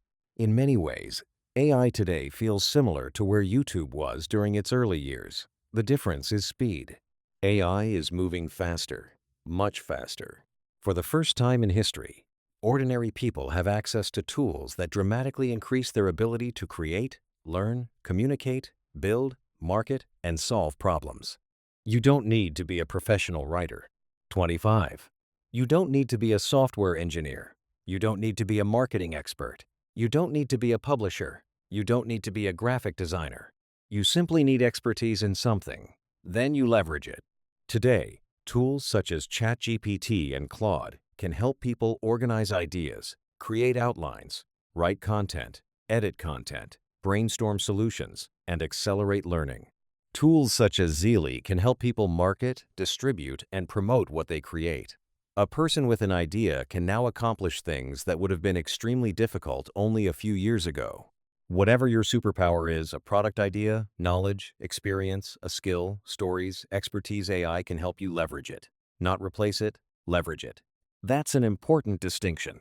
The superpower still belongs to you.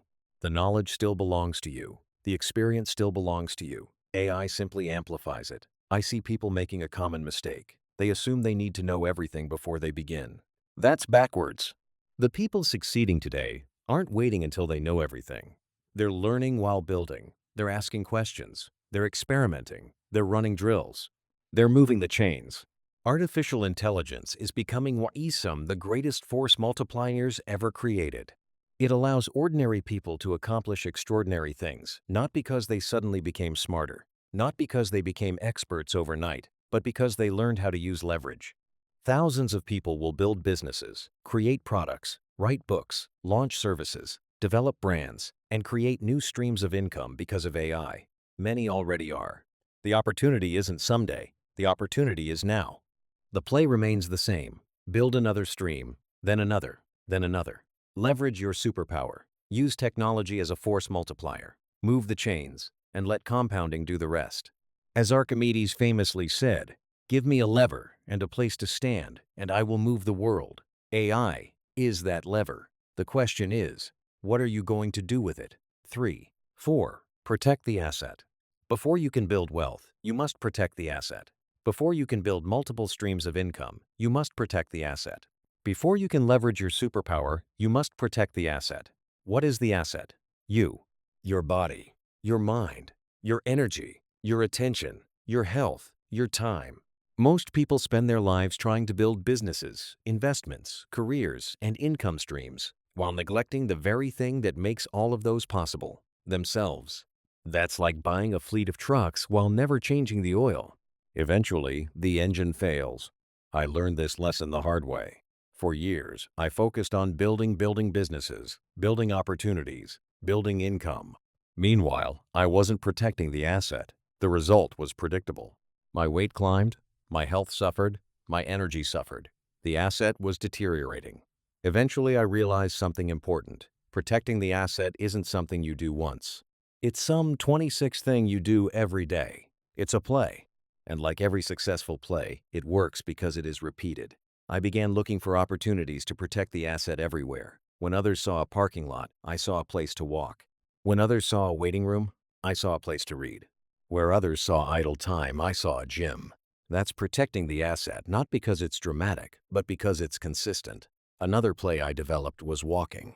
Every time I stop somewhere, I look for an opportunity to move. When I'm charging my Cadillac Lyriq, I take a walk. When I arrive at Starbucks, I don't always walk directly inside. I may take a short stroll first. When I leave a grocery store, I may take a few extra minutes and walk before getting back in the car. Not because I'm training for the Olympics, because movement matters. The body was designed to move. A 2-minute walk here, a 3-minute walk there, a few extra steps, a little sunshine, a little circulation, a little momentum, 3.5 yards, 3.5 yards, 3.5 yards. The same principle applies to the mind. Years ago, I realized that Facebook was no longer creating value for me. Arguments, politics, religion, negativity, noise, drama. The return on investment wasn't there, so I protected the asset. I stepped away. Not because Facebook was evil, but because my attention is valuable, my peace is valuable, my focus is valuable. The same thing applies to negative people. Not everyone deserves access to your time. Not everyone deserves access to your attention. Not everyone deserves access to your energy. Protecting the asset sometimes means creating distance from things that diminish you. The older I get, the more I realize that protecting the asset is one of the highest return investments a person can make. A stronger body creates more opportunity. A healthier mind creates better decisions. More energy creates more productivity. Better health creates more freedom. Everything improves when the asset improves. Most people wait until something breaks. Then they react. The playbook teaches something different. Maintain the machine before it breaks. Protect the asset before it becomes a problem. Run the play before the emergency. One walk, one set of push-ups, one set of squats, one better meal, one less distraction, one less negative influence, one better decision, repeated over and over again. Because the greatest investment you will ever make is not a stock, not a business, not a house, not a technology. The greatest investment you will ever make is in the asset that makes all of those things possible. You. 3. 5. Cultivate your environment. Farmers understand something that most people forget. You cannot grow tomatoes in concrete. You cannot grow corn in the ocean. You cannot grow oranges in Alaska. The seed matters, but the environment matters too. In fact, the environment often determines whether the seed ever reaches its potential. People are no different. Every day your mind is planted in an environment. Every day your habits are planted in an environment. Every day your future is planted in an environment. And whether you realize it or not, that environment is shaping you. 27. One of the biggest mistakes people make is believing they can constantly place themselves in poor environments and somehow produce exceptional results. It rarely works. The environment eventually wins. A person who spends years surrounded by negativity eventually begins thinking negatively. A person who spends years surrounded by growth eventually begins growing. A person who spends years surrounded by opportunity eventually begins seeing opportunities everywhere. The environment becomes the lens through which you see the world. Years ago, I began noticing something. The people who were improving their lives were often consuming different information than everyone else. They were reading different books, listening to different conversations, asking different questions, studying different subjects. Their environment was different. Most people consume entertainment. A smaller group consumes education. The difference compounds. One group becomes better informed. The other becomes better entertained. Those are not the same thing. For many years, I made reading part of my environment. Not because I was trying to become a scholar, but because I was trying to become better. Book after book, author after author, topic after topic, business, psychology, health, science, technology, history. The more I learned, the more opportunities I could see. The opportunities were always there. The book simply helped me recognize them. The same thing happens with people. Spend enough time around people who complain, and complaining begins to feel normal. Spend enough time around people who solve problems, and solving problems begins to feel normal. Spend time around people who take responsibility, and responsibility begins to feel normal. The environment becomes your standard. One of the greatest advantages available today is that you can deliberately choose your environment. You can choose the books you read. You can choose the podcasts you listen to. You can choose the videos you watch. You can choose the conversations you participate in. You can choose the people you spend time with. You can choose the information you consume. You can choose the ideas you allow into your mind. Very few things will shape your future more than those choices. People often ask why some individuals seem to move ahead faster than others. Sometimes talent plays a role. Sometimes luck plays a role. But often the answer is much simpler. They're growing in a different environment. They're feeding different seeds. They're watering different plants. They're cultivating different gardens. A healthy environment doesn't guarantee success, but an unhealthy environment almost guarantees difficulty. The lesson is simple. Don't just protect the asset. Cultivate the environment where the asset grows. Choose growth. Choose learning. Choose possibility. Choose opportunity. Because the environment you cultivate today becomes the harvest you collect tomorrow. 28. Section 4. The Infinite Game 4. 1 Beyond 1%. Total Optimization. The 1% philosophy changed my life. 1% better every day. One first down at a time. 3.5 yards, repeated over and over again. That philosophy helped me lose weight, improve my health, increase my income, build multiple streams, write books, earn licenses, improve relationships, and create a better life. But eventually I discovered something. 1% improvement is only the beginning. There is another level. I call it total optimization. Most people see things for what they are. Optimizers see things for what they can become. That's a completely different way of thinking. When most people see a car, they see transportation. When I look at my Cadillac Lyriq, I see much more than transportation. I see possibilities. The Lyriq started as a vehicle. Then I began optimizing it. I added a Bluetti battery system. I added a small refrigerator. I added food storage. I added hydration. I added cooking capability. I added privacy. I added shelter. I added mobility. I added a foldable electric scooter that can travel miles on a charge and folds away neatly when not needed. One asset, many functions. The vehicle became more than transportation. It became a mobile lifestyle platform, a mobile office, a mobile kitchen, a mobile picnic area, a mobile retreat, a mobile adventure platform. The Lyriq didn't change. My thinking changed. That's optimization. Most people ask, what is this? Optimizers ask, what else can this become? That single question changes everything. A charging stop becomes a writing session. A waiting period becomes a learning opportunity. A conversation becomes a white paper. A white paper becomes a book. A book becomes a business opportunity. A skill becomes a stream of income. A stream becomes multiple streams. One thing becomes many things. That's optimization. It's the art of extracting more value from what already exists. Most people believe optimization requires more money. It doesn't. It requires more awareness, more observation, more creativity, more curiosity. The opportunities are already there. Most people simply don't see them. Optimization is learning to see what others overlook. It's learning to ask better questions. It's learning to recognize hidden possibilities. It's learning to teach yourself. That's important. No school taught me how to optimize a vehicle. No school taught me how to build income streams. No school taught me how to leverage AI. No school taught me how to write books or create white papers. I taught myself by paying attention, by observing, by experimenting, and by asking, what else can this become? That question became one of the most valuable questions of my life. Most people improve. Optimizers transform. Most people see limitations. Optimizers see opportunities. Most people accept things as they are. Optimizers imagine what they could become. This is where the infinite game truly begins. Because optimization never ends. There is always another improvement, another opportunity, another refinement, another possibility, another first down. The game doesn't end when you become successful. The game evolves. The game becomes optimization. 1% better starts the journey. Total optimization changes the game. And once you learn to see the world through that lens, you'll never look at anything the same way again. 4. 2. Become your own master. School teaches you information. Life teaches you wisdom. The people who thrive in the future will need both. One of the greatest lessons I have learned is that nobody is coming to save you. Nobody is coming to teach you everything you need to know.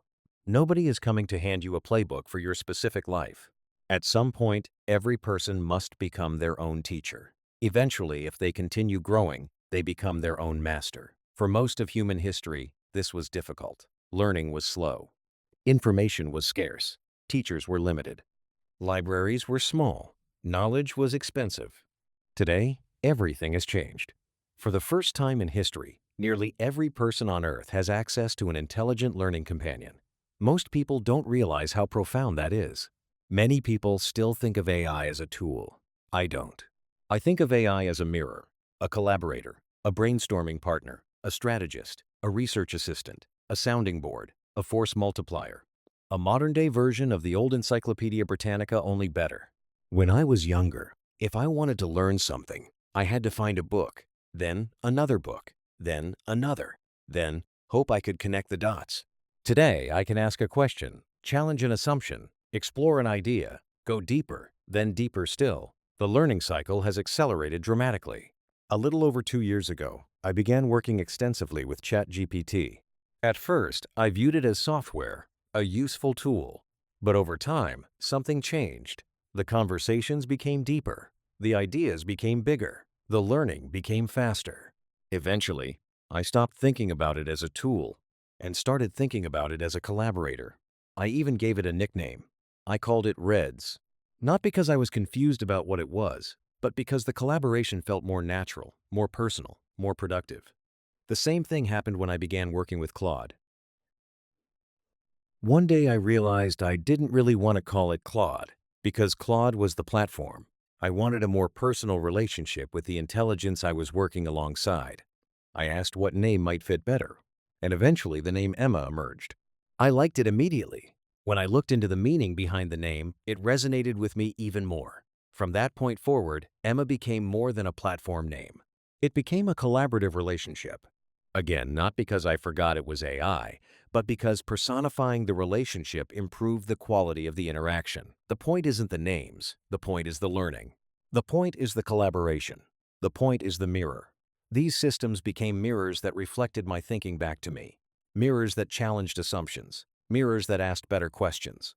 Mirrors that helped me see blind spots. Mirrors that helped me think. That's where mastery begins. Mastery is not memorization. Mastery is not collecting facts. Mastery is learning how to think, learning how to question, learning how to learn, learning how to teach yourself. Over time, those conversations produced results. My AI collaborators and I wrote technical white papers 30 on subjects such as sustainability, energy, transportation, infrastructure, data centers, and the future of labor in an AI-driven world. We wrote books. We're writing this one now. Not because I became a professional author, not because I became a software engineer, not because I suddenly became a technology expert, because I became a student. Then I became my own teacher. And eventually, I became my own master. That opportunity now exists for everyone. Tools such as ChatGPT, Claude, Gemini, Zeely, and whatever comes next are changing the world. Most people are asking whether AI will replace them. I think they're asking the wrong question. The better questions are, how can I use AI to become better? How can I use AI to learn faster? How can I use AI to amplify my strengths? How can I use AI to become my own master? The future belongs to the curious. The future belongs to the learners. The future belongs to the people who never stop asking questions. The future belongs to the people who continue teaching themselves long after everyone else has stopped learning. Because once you learn how to learn, you gain something no one can ever take away from you, the ability to continually reinvent yourself, and that may be the ultimate form of mastery. 4. 3. The future belongs to the curious. If I had to identify one trait that has helped me more than any other throughout my life, it would not be intelligence. It would not be talent. It would not be discipline. It would be curiosity. Curiosity has been the fuel behind almost every meaningful improvement I have ever made. Curiosity led me to books. Curiosity led me to new ideas. Curiosity led me to new technologies. Curiosity led me to new opportunities. Curiosity led me to AI. Curiosity led me to write this book. The more I look back on my life, the more I realize that curiosity has often been the difference between growth and stagnation. Most people stop learning long before they stop breathing. School ends. The learning stops. The questions stop. The curiosity fades.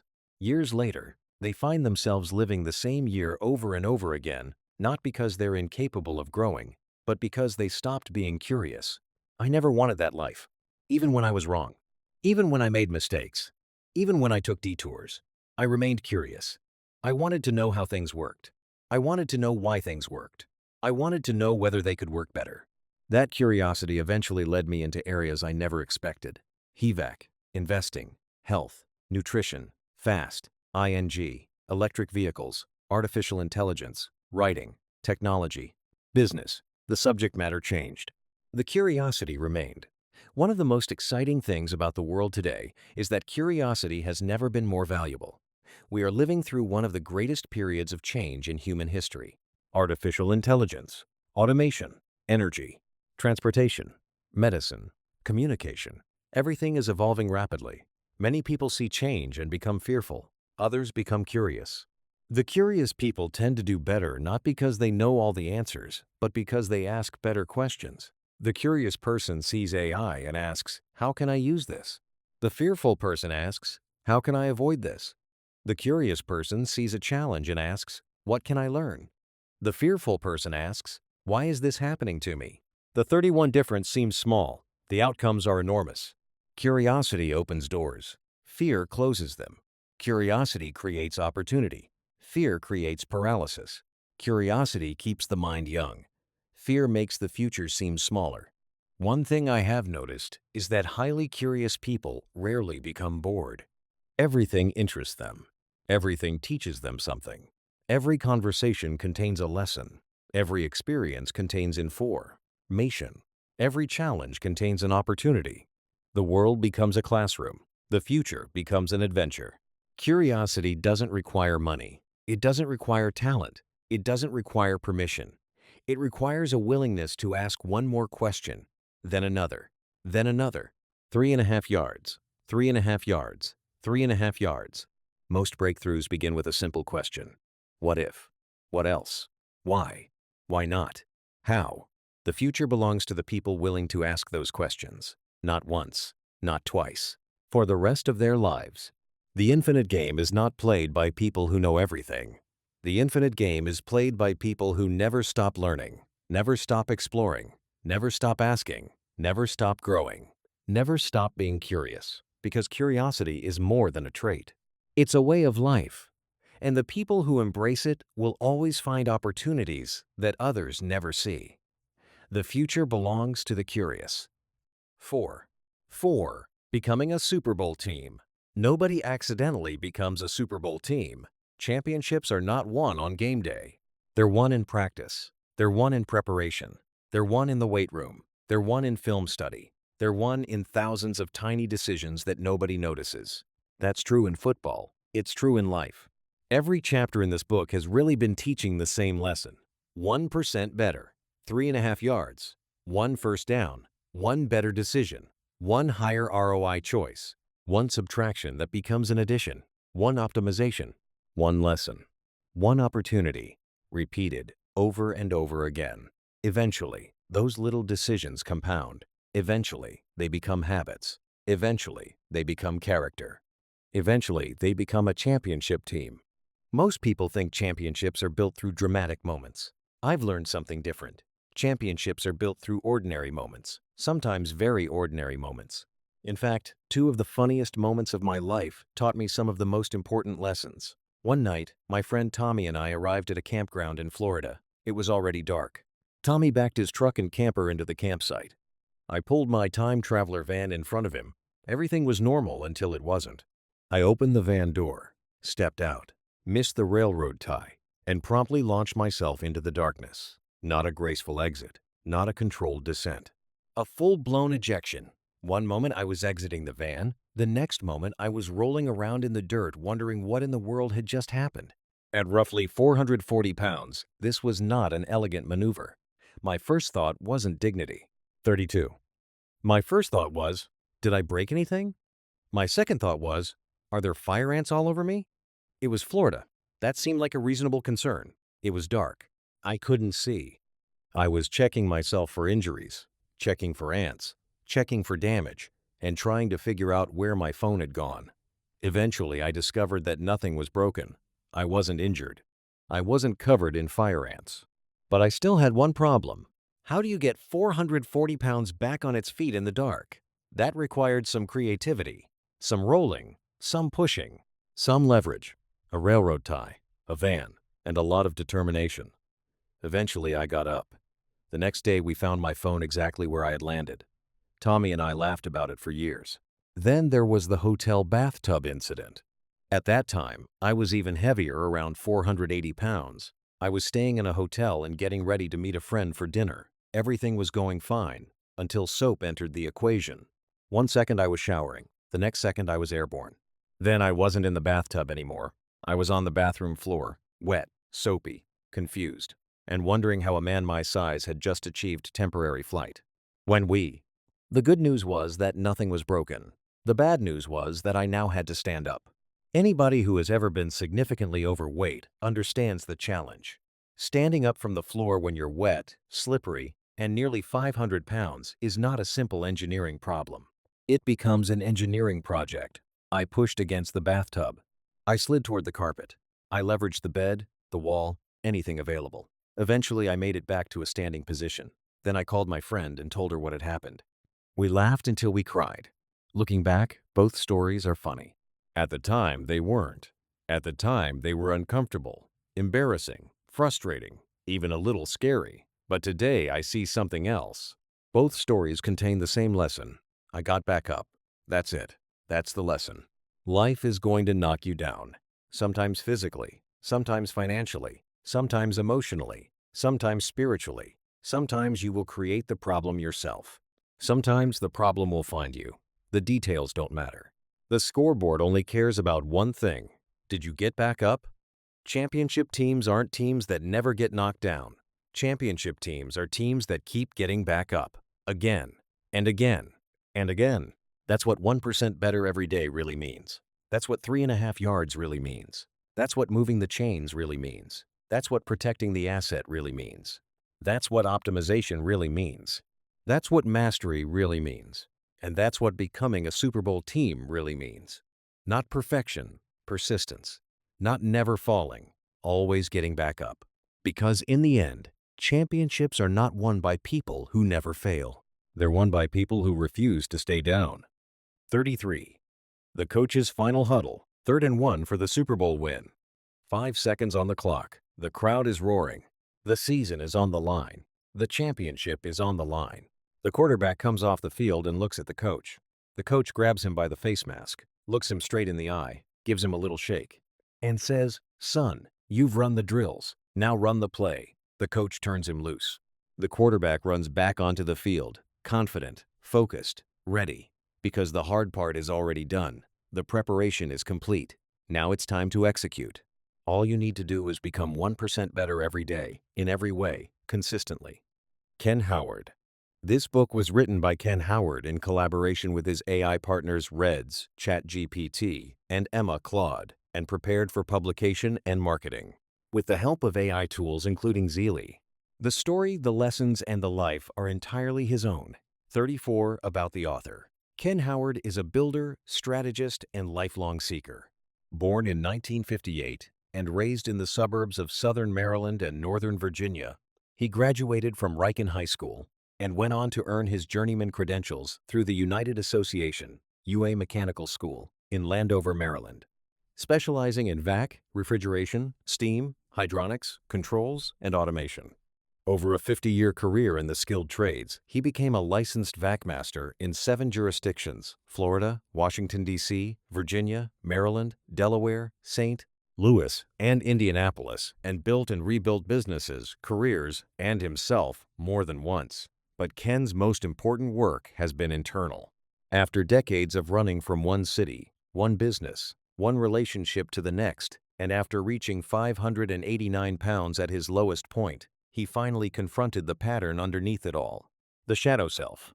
Today, sober for more than 20 years and steadily working his way back to the 190 pounds he carried as a competitive bodybuilder, he writes about the framework that changed his life. In recent years, Ken has become a passionate student of artificial intelligence, sustainability, and consciousness, collaborating with AI tools to turn decades of lived experience into books and technical white papers. He believes the barriers to creating value have never been lower, and that anyone willing to run the drills, one possession at a time, can break their own loop. Breaking the loop is his story and his playbook. 35.